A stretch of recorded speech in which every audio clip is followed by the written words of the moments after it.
Oi pessoal, Gustavo Carriconde aqui da Resumo Cast Ventures, mais um episódio da nossa sexta temporada. Agora a sexta temporada ela tá aí dentro da Business School, que é uma escola de desenvolvimento de competências através do método de prática deliberada. E hoje eu tô aqui com o Ariovaldo Silva Júnior, Dr. Ariovaldo Silva Júnior. Ele é autor do livro Um Novo Jeito de Ensinar e Influenciar Pessoas. Livro aqui. E o Dr. Ariovaldo, ele é médico neurologista, largou a sua carreira de médico para trabalhar em cima de uma metodologia que desenvolveu, está explicado aqui no livro, a metodologia, e é o que fundamenta aí a consultoria hoje do Dr. Ariovaldo, que é a SBL. O SBL é o Synapse Based Learning, mas a consultoria é a Synapse. Exatamente. Tudo bem, Dr. Ariovaldo? Muito bem-vindo aí ao ResumoCast. Obrigado, Gustavo. Olá, pessoal. Tomara que a gente possa, nessa conversa aqui, traduzir um pouquinho de como que essa história pode mudar a sua vida. Muito bom, o livro da editora Gente. E, doutor, fala um pouquinho sobre qual é a transformação que você idealizou para o teu leitor ao conceber esse livro. A principal é como a falta de habilidade de comunicação pode travar a carreira. Então, a gente percebeu... nunca vou esquecer de uma pessoa muito querida, que o caso dela está aqui, claro, de forma mascarada, respeitando a privacidade, mas ela me disse assim: Ari, todo mundo chama de Ari, Gustavo, fica à vontade. Tá bom. O doutor ficou lá atrás quando eu deixei a atividade. Ela falou assim: Ari, eu não consigo entender por que eu cumpro minhas metas, eu vou nas reuniões, eu performo, mas eu não ascendo na corporação como eu acho que eu deveria. E para mim, é claro que tem um monte de coisa envolvida nisso, inclusive habilidade política, etc. Mas eu vi que era uma pessoa que tinha uma habilidade comunicacional desproporcional à performance que ela tinha em habilidades, em competências técnicas. Então, o desejo desse livro principal é que a pessoa destrave a sua carreira. Não só quem trabalha no mundo corporativo, mas profissionais liberais. Vi números. Nossa, eu tenho o melhor consultório, eu faço tudo que eu posso pelo meu paciente, mas não consigo explorar meu pleno potencial. Pequenos empresários, principalmente o pequeno que quer se tornar um médio empresário. Cansei de ver pequenos empresários se perdendo com o time. E claro, os empreendedores, né? Os empreendedores que precisam se comunicar melhor, compartilhar suas ideias, captar recurso. Aliás, muito bom saber que vocês são ventures. Sim. Quem sabe desse podcast já não sai algo do tipo, né? Certamente. Então, basicamente, essa transformação que a gente quer propor para o leitor. Como é que eu destravo as minhas habilidades comunicacionais para eu atingir meu pleno potencial? Dando um passo atrás para ajudar os nossos ouvintes aí a entender as definições. Acho que é muito importante a gente nos situarmos sobre definições. Como é que você definiria comunicação? Exatamente o que significa comunicação no teu... Pergunta difícil, hein, Gustavo? Eu contei para o pessoal hoje preparando, Sabe por quê? Eu não tenho formação em comunicação. Mas o que uma pessoa precisaria ter para ela ser considerada um bom comunicador? Esse aqui é o ponto. E eu gosto muito de dar um exemplo que para mim é inspirador, que é a cinebiografia do Silvio Santos no Star+, na plataforma da Disney. Ele mostra que bons comunicadores não têm formação em comunicação. Então, se você perguntar para ele tecnicamente o que é comunicação, ele fala: olha, não estudei comunicação social, não sei exatamente o conceito de comunicação. Todos nos comunicamos, somos seres humanos. Né? Mas fora a brincadeira, para mim, o bom comunicador, como é que para mim você define um bom comunicador? É quando ele consegue utilizar a comunicação para mudar o comportamento humano. Então eu tenho um objetivo. Influenciar, ensinar, provocar reflexão. Eu tenho um comportamento humano que eu quero endereçar. Geralmente, quando você pede para o indivíduo mudar o comportamento humano, você está endereçando um objetivo estratégico. Você tem um objetivo estratégico ali. Então, pode ser um indivíduo que tem um conflito familiar e precisa mudar isso. Pode ser um vendedor que precisa fechar uma venda. Pode ser um terapeuta que precisa fazer o paciente mudar. E aqui a gente endereça muito nesse livro. Esse livro vai ser uma trilogia. Esse livro é o primeiro de uma trilogia que conta as 4 únicas formas possíveis de se comunicar, na minha perspectiva. Quais são? A comunicação 1 a 1, que é a que a gente está fazendo agora. Ela pode ser online ou presencial, mas ela é ao vivo, você mais uma pessoa. A comunicação em pequenos grupos, idealmente seriam até 16, mas pode até 22 pessoas. A comunicação em grandes audiências, ou seja, desde dar uma aula para 80 pessoas até 5.000 pessoas, ou transmitir um show para 1 milhão de pessoas, mas você está falando com grandes audiências. E a última forma, que é a comunicação assíncrona. Quando você grava um conteúdo, ele vai ser recebido de forma assíncrona pelo outro. E não tem um feedback imediato da reação A priori receptor, não, né? mas os formatos Não é imediato como agora. mas os formatos são inúmeros, né? Você pode gravar algo, colocar na plataforma enfim, existem... Mas é assíncrono, você não está distribuindo ao vivo. Então aí permite um monte de coisa. Então o que a gente fez? Eu era médico, neurologista, tive uma carreira bem estabelecida como cefaliatra, era especialista em dor de cabeça. E no meu meio eu vi que havia muita falta de habilidade de comunicação para pequenos grupos. Eu estudei numa universidade que trabalhava com PBL, Problem Based Learning, que é ensino baseado em problemas. Você pega um problema para discutir, claro que tem toda uma estrutura metodológica atrás. Havia uma oportunidade no mercado de treinar pessoas a se comunicar melhor em pequenos grupos. Aí em 2010 eu fiz meu primeiro treinamento assim e migrei de carreira. Comecei migrando aos poucos, mas até que em determinado dia eu decidi dar baixa no meu CRM e focar 100% em treinar pessoas para comunicar-se em pequenos grupos. Pequenos grupos é uma sala de aula? Pequenos sala grupos, de reunião? depende. O ideal, o número mágico, são 8 a 16 pessoas. Presencial é melhor que online. Só online ou só presencial é melhor que híbrido. E com o tempo a gente acabou estendendo isso para 22 pessoas, porque eu acho que os moderadores, assim que a gente chama os moderadores de pequenos grupos habilidosos, eles lidam bem com até plateias de 22 pessoas. Então, quando eu percebi que aí havia essa oportunidade, eu fiz essa migração, fiz meu primeiro treinamento para treinadores em 2010, para uma multinacional, e aí eu criei uma consultoria, a Sinapse. Com o tempo, essas 4 formas de se comunicar, elas viraram o método Sinapse, e isso vai ser endereçado em 3 livros. Esse primeiro, pequenos grupos e grandes audiências. Porque nessa metodologia primeira, o SBL, o Synapse Based Learning, a gente tem um TED que conta a história, a gente mistura elementos de comunicação de pequenos grupos com grandes audiências. É algo híbrido. O livro do ano que vem vai ser o Comunicação Digital, que fala sobre essa comunicação assíncrona, e em 2026 a comunicação 1 a 1, que eu chamo de comunicação centrada na pessoa. E ela é inspirada nos médicos que olham nos olhos. E para essa comunicação em pequenos grupos e grandes audiências, quais são os segredos? Qual é a dica? O que é o 80-20 de Pareto que vai mais impactar na mudança comportamental do comunicador para que ele tenha sucesso nesse tipo de comunicação? O ouro, né? Para mim, acima de tudo, sempre que possível, conhecer sua audiência profundamente. Então, eu vou falar um caminho ideal. Se eu estivesse no lugar de alguém aqui que fala assim, Ari, eu vou ter uma reunião com 12 pessoas, essa reunião para mim é decisiva. Estuda. Escuta empática. Pegue pessoas representativas daquela amostra. Estuda antes da reunião ou durante também? Antes.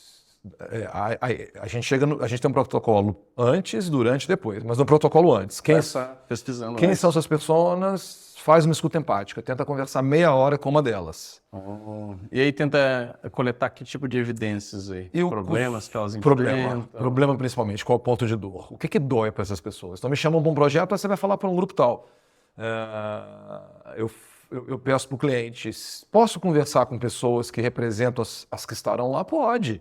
Aí elas me apresentam, eu faço essa escuta empática. Com essa escuta, eu monto uma situação-problema. Você monta uma narrativa. Então, um treinamento recente para Danone. A gente definiu que a persona chamaria-se Ana Paula e ela sofria dores que aquele time da Danone tinha. Uma persona. Uma persona. E você cria uma narrativa, uma situação-problema e planta naquela narrativa alguns elementos que as pessoas se identifiquem e que te dê gancho para chegar onde você quer. Então, há uma intencionalidade onde eu quero chegar com esse grupo, eu transformo isso no que eu chamo de objetivos de aprendizagem e você conduz aquele grupo rumo a essa discussão. Mas aí tem o último elemento que é o segredo, né? Sempre que possível, está na página 126 desse livro, coloque 25% desse grupo como influenciadores, como pessoas que já jogam pró a ideia, o conceito, o serviço, 75% como o seu alvo, as pessoas que você quer mudar comportamento, e se possível não chame pessoas céticas. Isso para compor a Para distribuição compor do esse grupo. pequeno grupo. Evitar aí- aqueles que vão... Então, que tem cético. mais resistência à mudança. Exatamente. Independente se a mudança seja boa ou ruim, o cético é sempre... O cético vai puxar, ele vai retardar a sua mudança de comportamental. Aí você faz o Bom. encontro, promove essa discussão de qualidade, a gente tem um protocolo, né, o livro fala. Aqui eu sugiro uma metodologia mais simples, que chama-se aula dialogada. Essa metodologia primeira, o SBL, que deu a criação a tudo, é uma metodologia mais complexa que você sempre tem 2 players, você sempre age em dupla com alguém. Você modera e chama alguém para ancorar. Entendi. E os influenciadores convidados não sabem que eles são influenciadores. A aula dialogada é mais simples, você pode fazer sozinha, perfeitamente aplicável em vários cenários, mas ela tem esses segredos. Então tem um protocolo durante o evento, e aí sim, vem tudo que a gente conhece muito, né? Escuta empática, parafraseamento, técnicas muito específicas. A mais importante para mim é a do carômetro, que é essa aqui, ó. Explica. O carômetro é quando as pessoas sentarem, para começar a discussão, você pede para elas se apresentarem, coloca o nome delas conforme elas ocupam os lugares. Legal. E faz um asterisco nos influenciadores. Geralmente o organizador te ajuda a fazer isso. Então Mas ele vai identificar na hora quem são? identificar na hora, porque Como? muitas vezes Postura, boa linguagem corporal. pergunta. O primeiro passo da metodologia, assim que você apresenta o tema, você traz a situação Vai ver problema quem tá... e você pede para as pessoas se apresentarem. E pergunta se você pode chamá-las pelo nome durante a discussão para que elas não se sintam arguídas. Enquanto elas se apresentam, você pede para alguém te apoiar. Essas pessoas desenham o carômetro, o lugar que elas ocupam na mesa, e já te dá com o asterisco de quem seriam as influenciadoras. Então Muito você bom. tem um mapa, você tem um Waze para discussão, aqui tem os objetivos que é onde eu quero chegar, e depois, sempre que possível, tem um protocolo pós esse encontro, onde você aborda as pessoas individualmente, com foco na mudança comportamental que você quer ter. E quais são os cenários de aplicação dessa metodologia? Treinamentos de vendas, de empresa? Cara, nossa principal atuação, quando você precisa replicar um conhecimento, uma ideia, um serviço que depende de compreensão profunda. Então, eu vou dar um exemplo prático. Deixa eu mostrar para o pessoal aí. Vou dar um exemplo de um mercado que a gente atua muito. Um cliente agro, a gente, aliás, acabou de finalizar um projeto lindo, cara. A cadeia produtiva do café no mundo todo precisa que o pequeno produtor de café mude comportamento. Gustavo, ele não é fácil. O pequeno Sim. produtor de café Mas tem as técnicas dele, as tradições. tem a técnica, a tradição, ele é pequeno, ele não é um indivíduo que você pode chegar lá como uma média empresa e falar, olha, se você não adotar protocolos sanitários e práticas de sustentabilidade, nós não vamos comercializar o seu café. Você está falando de um indivíduo que tem 2 hectares de café, ele trabalha, ele, a família e o vizinho ou um primo. Não é fácil mudar o comportamento dessas pessoas, isso é um esforço global. Então existe uma iniciativa chamada Plataforma Global do Café, onde empresas como Nestlé, BASF, Syngenta, exportadora OFI, que é de Singapura, elas se juntaram e falaram: a gente precisa mudar o comportamento desse pequeno produtor. E criou um projeto de 5 anos. E o que a gente fez? A gente treinava pessoas, por exemplo, tem um que é emblemático. No sul de Minas existe uma cooperativa chamada Cooperativa de Paraguaçu e que tem certificação de sustentabilidade. Nós treinamos o time técnico da cooperativa a fazer um encontro de pequenos produtores para mudar o comportamento. Então, qual é a aplicação principal? Se você tem um time que precisa se reunir com pessoas para mudar o comportamento humano, é o que a gente mais faz. A gente atua muito no segmento da saúde, então, das grandes empresas de saúde, principalmente indústria farmacêutica, 80% a 90% delas são nossos clientes. Então, a Johnson, por exemplo, ela precisa que médicos sejam capazes de conduzir reuniões para discutir conceitos complexos como depressão resistente. Mas aí treina o médico Eu no treino teu o médico. método? Eu treino o ou médico. aplica o teu método num grupo de médicos? Treino o para que eles médico. Ou os dois? Os dois. Os dois. Eu treino os médicos para que eles sejam capazes De replicar. de replicar a minha metodologia quando eles forem fazer um encontro. Então, a minha principal atuação é em speaker training. Eu treino speakers. Legal. E a outra atuação que também é muito importante, vem para pessoas que precisam fazer mediação de conflito. Eu não sou um mediador de conflito clássico. Aliás, você trabalha pelo tanto de gente, pelo pouquinho que a gente conversou previamente, você domina isso muito bem. Mas eu trago um pouquinho da minha base. Como eu trabalhava com dor de cabeça, eu, apesar de não ser psiquiatra, eu era um cefaliatra. Eu tinha que conhecer muito comorbidade psiquiátrica. E acabei percebendo que alguns princípios da terapia familiar elas se aplicam muito à mediação de conflito. Então, a pessoa com a metodologia, se você tem um nó para resolver num grupo, aqui está uma oportunidade muito grande. Legal. E no livro, fora isso tudo, né, Gustavo, tem todo um protocolo, uma atualização de como abordar grandes audiências, não só com técnica de oratória, eu adoro oratória, mas eu entendo que quando a oratória é aplicada em mercados mais técnicos, ela tem que ter um tom que talvez seja mais próximo da didática, da retórica, do que necessariamente da oratória. Sim. Nada contra inúmeras técnicas de oratória. Aliás, quem me inspirou a escrever esse livro era um professor de oratória. E tem alguns exemplos dessas técnicas? Mais algum exemplo? Tem. A primeira, então, chamar pelo nome, é inspirada nele. Você sabe o que eu estou falando? Quem você acha que me inspirou a escrever esse livro? Dale Carnegie. Claro. Como fazer amigos. Como fazer amigos com essa pessoa. Tem um capítulo sobre isso. Você tem? Tem um capítulo no livro que fala só sobre chamar pelo nome. Sim. Na verdade, cara, como minha formação é técnica, no primeiro momento eu vi esses livros, a minha esposa brincava comigo. Você vai mudar de área? Eu falei, vou. Mas só a partir dos livros que você lê no aeroporto? Eu falei, algum problema?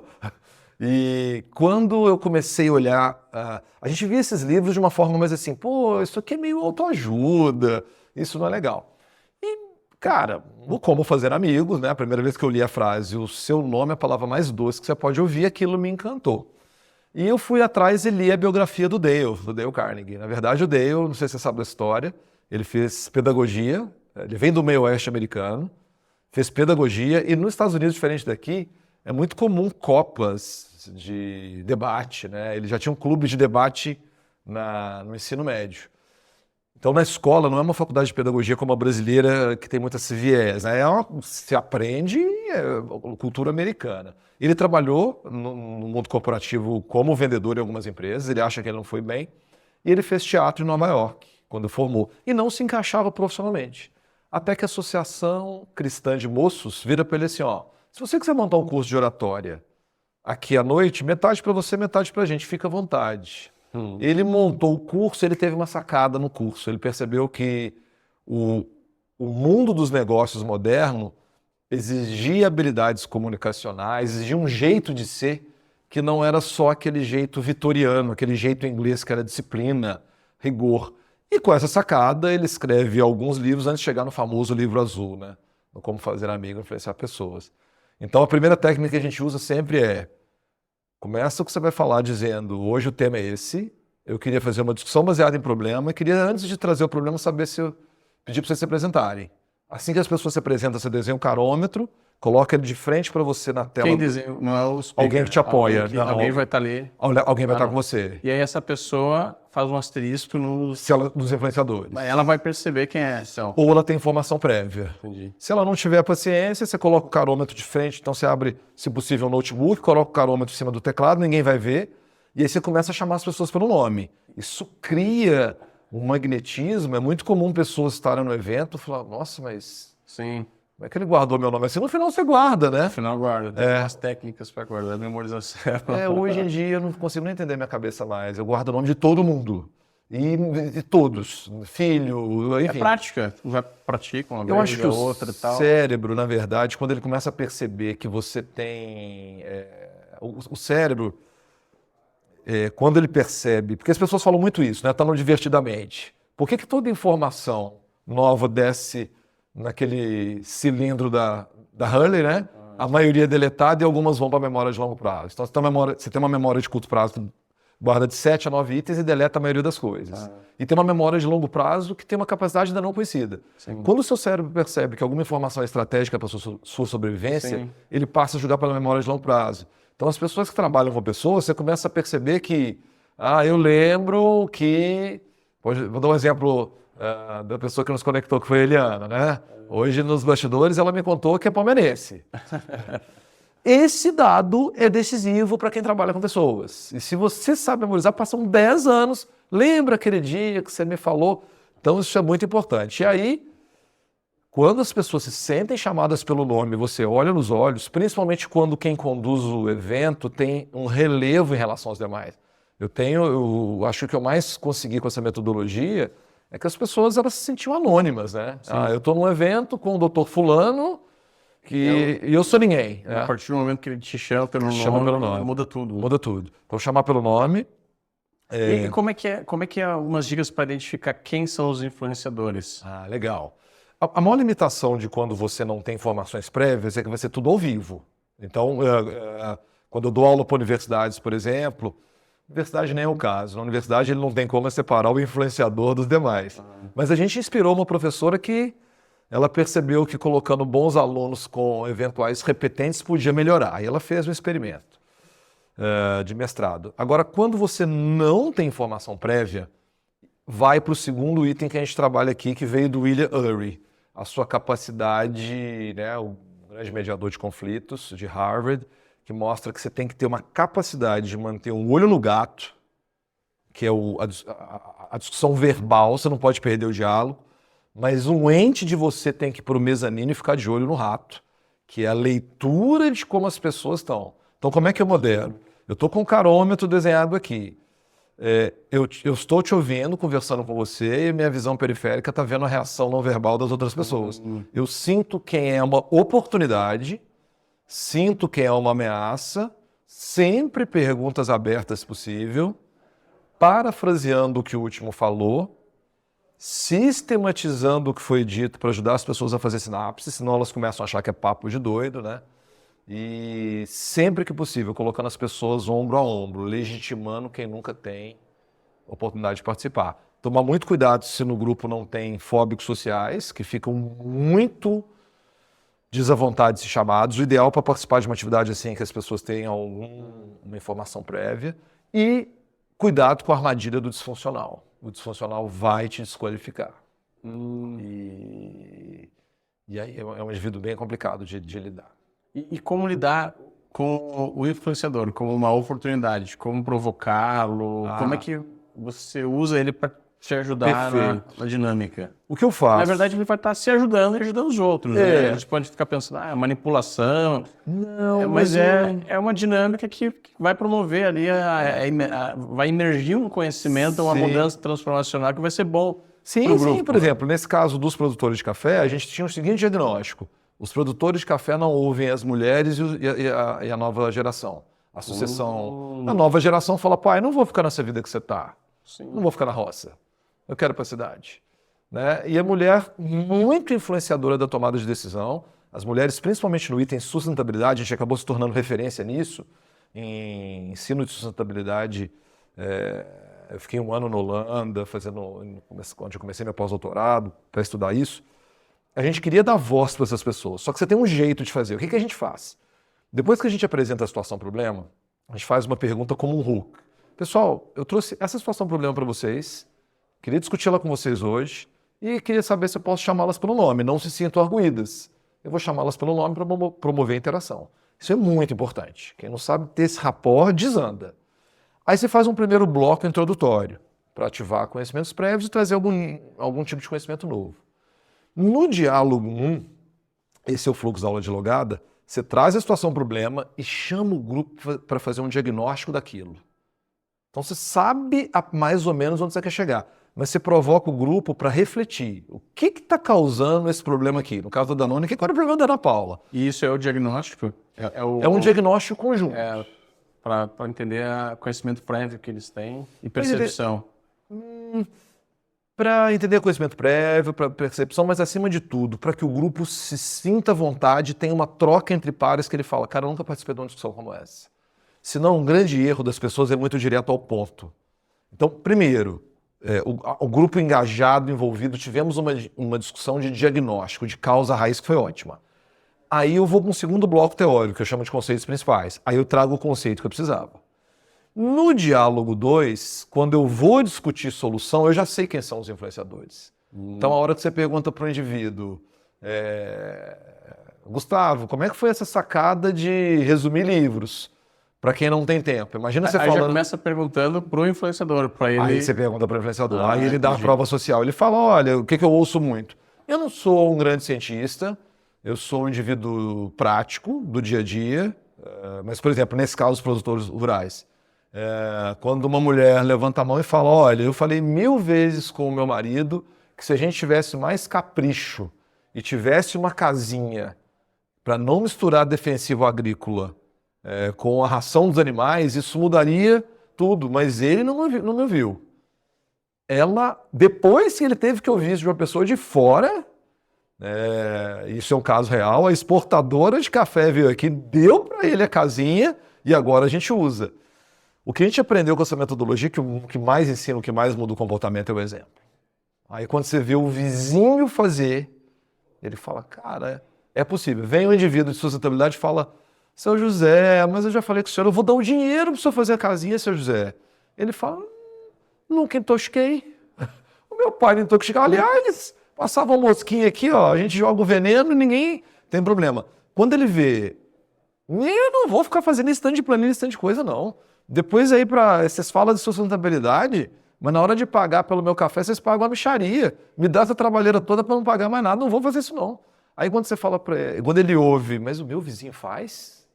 Ele está vendendo café certificado? Aí ele muda. E aí você conclui mostrando como foi o desfecho desse caso, você tem que dar um desfecho para a situação problema, e aí sim, aí você apresenta o que você quer. Produto, serviço e o que você quer defender. Esse fluxo que a gente passou, eu nunca passei tão rápido assim no fluxo da aula de alugado. É o que está no livro. Aqui é o resumo cast. Não é à toa que é o resumo cast. Muito legal, muito legal. Eu nunca consegui resumir assim tão...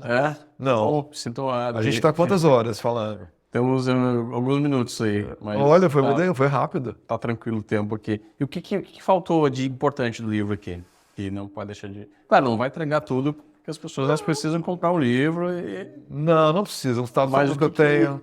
Não precisam, cara. Sabe por quê? Sempre tem algo a mais, né? Duas coisas. Primeiro, quando você quer... Eu acho que a gente está num mundo de compartilhamento de conhecimento que mudou aquele mundo anterior, né? Você ia numa aula, você falava... Você me passa os slides? Você é dessa época que você pegava o pendrive? Sim, até hoje tem muita gente que passa o PDF e o slide. Eu acho, cara. Eu fiz uma imersão recente com o G4. Teve uma coisa que eu adorei. Você entrava nas aulas e já te mandava o PDF da aula antes de começar. Adorei aquilo. Falei, caramba, gostei. Então eu acho que a gente vive hoje uma lógica de abundância quando o tema é informação. Agora, se fosse para falar do pulo do gato, né? Primeiro, sempre que possível, não convide um indivíduo disfuncional. É uma pretensão se achar que você controla um disfuncional em grupo. Eu conheço gente que são funcionais, como pais, como profissionais, mas em grupo... Mas é muito difícil. Né? Muito difícil. Descobrir que ele é e não convidá-lo. Sempre que possível, conforme o setting. Quando tem disfuncionais envolvidos, é melhor você fazer aula expositiva, perguntas e respostas. Você deu a aula, pergunta e resposta. Esse tipo de envolvimento onde todo mundo tem uma participação muito democrática, o disfuncional ele te boicota. Ele é diferente do vaidoso. O vaidoso é um indivíduo que quando você começa uma reunião, você está com a gente hoje, o Gustavo, que já foi piloto. Se a gente falar bobagem aqui sobre como tirar um avião do solo, o Gustavo está aqui com a gente. Opa, tem um especialista. Geralmente ele se acomoda. Não, vamos discutir sobre avião, mas... Então, isso é muito importante. Então, conhecer esses perfis no detalhe e também se conhecer e saber até onde você pode ir. As pessoas acham que, para mim, né? A gente estava falando sobre o Erickson antes da gente começar, 10 mil horas de prática deliberada, né? Prática, fazer.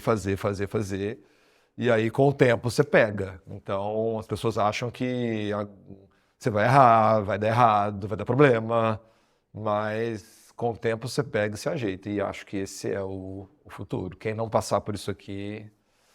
Muito bom. Então, Ari, obrigado aí pela super aula expositiva e de altíssimo nível. É um novo jeito de ensinar e influenciar pessoas. A gente não interagiu. Já disponível aí nas melhores editoras. Na Amazon também, da editora Gente. Na melhor editora, nas boas livrarias. Muito bom. Na verdade, agora eu comecei a conhecer uma nova editora hoje, né? A Luz de Propósito. A Luz de Propósito, não conhecia. Quando eu falo assim, eu gosto de muita gente, mas eu tenho um carinho especial. Vamos citar aqui a Roseli Boschini. Você conhece a Roseli? Conheço, ela já esteve aqui conversando com a gente aqui na nossa mesa. Aqui. Eu não conheço ninguém mais persuasivo que a Roseli. Aliás, hoje ela deve estar no jantar de 40 anos da Editora Gente. Obrigado aí pela Editora Gente, pelo carinho e por nos conectar, né? Acho que a gente está aqui por da conexão. Então eu vou deixa os seus contatos, explica como as pessoas podem conhecer mais sobre a metodologia, a sinapse. Seguintes canais. Tem site. A partir desse ano eu passei a fazer imersões em Alphaville.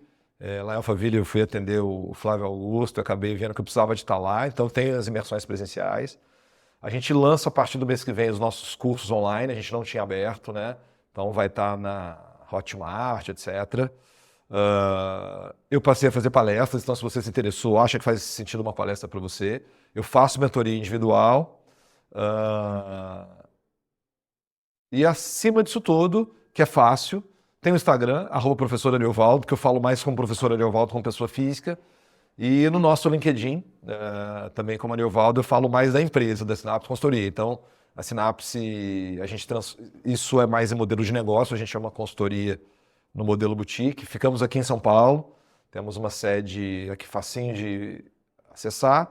E é um testemunho da sua produção, que eu acho que é bem bacana, a gente é bastante acessível. Então, 11 98943 9053, pode mandar zap, que só não respondo se eu não conseguir mesmo. Eu adoro conversar, me conectar com pessoas. Então, a gente é muito mais acessível do que parece. Muito bom. Então, um novo jeito de ensinar e influenciar pessoas, certamente uma competência importante aí para os profissionais que querem se manter relevante nas próximas décadas, que a gente está na década aí onde o ser humano ele vai se diferenciar das máquinas e vai se destacar, e através de competências, né? Que é como a gente aprende, a gente influencia, é uma competência muito importante na liderança também, influenciar, comunicar, conseguir que as pessoas se mobilizem, se motivem pela sua mensagem. Então fica aí a grande dica. E fica também a dica da Business School. Vá lá em resumocast.com.br e conheça mais sobre a ResumoCast Ventures Business, a Business School, onde é uma escola de business, onde a gente ensina competências através de prática deliberada. Então tem pouca teoria e muita prática. A gente fica também aqui no Cubo.